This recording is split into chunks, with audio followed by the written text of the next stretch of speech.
আপনাদের সঙ্গে দেখেছি আমি রিপোর্টার মিলা। ঢালিউড কুইন অপু বিশ্বাসকে নিয়ে বিভিন্ন সময় বিভিন্ন মজাদার চটকদার ক্যাপশন দিয়ে অনেক কথাই লেখা হয়। এর মধ্যে পত্রিকা এসছে দুই ভাবেই করবে বুঝিনি, ভালো লেগেছে আমার চিত্রনায়িকা অপু বিশ্বাস। ঢালিউডের জনপ্রিয় চিত্রনায়িকা অপু বিশ্বাস চলচ্চিত্রের পাশাপাশি বিভিন্ন পণ্যের ব্র্যান্ড অ্যাম্বাসেডর হিসেবেও দেখা যায় তাকে। এরই মধ্যে প্রসাধনী পণ্য প্রস্তুতকারী প্রতিষ্ঠান কাশ্মীরি বিউটি বাই জিনিয়ার সঙ্গে আনুষ্ঠানিক চুক্তিবদ্ধ হয়েছেন তিনি। এবার রাজধানীর বসুন্ধরা সিটিতে এই প্রতিষ্ঠানের একটি শোরুম উদ্বোধন করেন ঢালিউড কুইন অপু বিশ্বাস। এই সময় উপস্থিত ছিলেন প্রতিষ্ঠানটির প্রতিষ্ঠাতা ও সিইও জিনিয়াত জাহান। অপু বিশ্বাস বলেন, আমি কাশ্মীরি বিউটি বাই জিনিয়াতের পণ্য ব্যবহার করে দেখেছি, আমার কাছে বেশ ভালো মনে হয়েছে।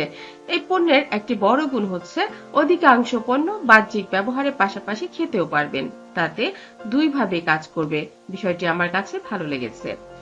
অন্যদিকে জিনিয়াত জাহান বলেন, এখন হার্বাল প্রসাধনীর প্রতি ঝুঁকছেন মানুষ, আমাদের হার্বাল প্রসাধনীতে পার্শ্ব প্রতিক্রিয়া নেই। ঢালিউড কুইন খ্যাত চিত্রনায়িকা অপু বিশ্বাস অভিনীত সর্বশেষ প্রিয় কমলা সিনেমাটি গত বছরে মুক্তি পায়।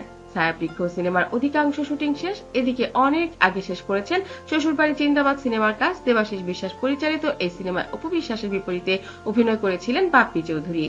এরপরে তিনি কিন্তু অনেকগুলো সিনেমা করেছেন, সেগুলো নাম আসেনি। তিনি বলেন, সর্বশেষ তার প্রযোজনার সিনেমা লাল শাড়িতে অভিনয় করেছেন এবং লাল শাড়ি সিনেমাটি অনেক জনপ্রিয়তাও পেয়েছে।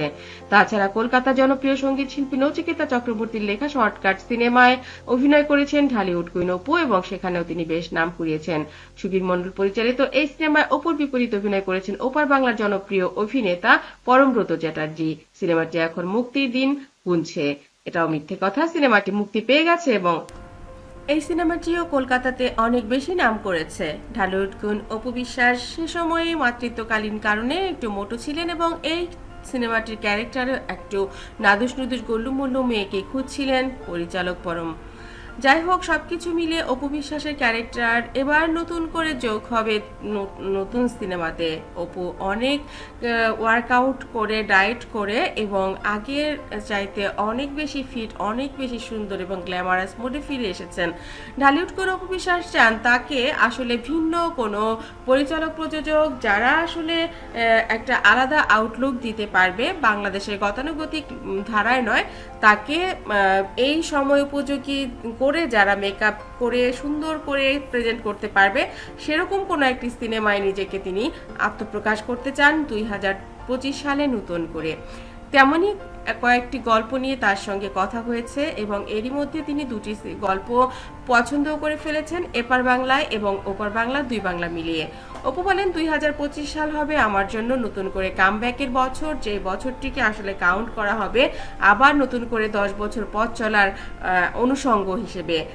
একটি সিনেমা অবশ্যই আমি আমার প্রযোজনা সংস্থা এজে ফিল্মস থেকে বানাবো, সেখানে আমার সঙ্গে রয়ে থাকবেন অবশ্যই এজে ফিল্মসের কর্ণধার আব্রাহাম খান জয়ের পছন্দের তারকা শিল্পী।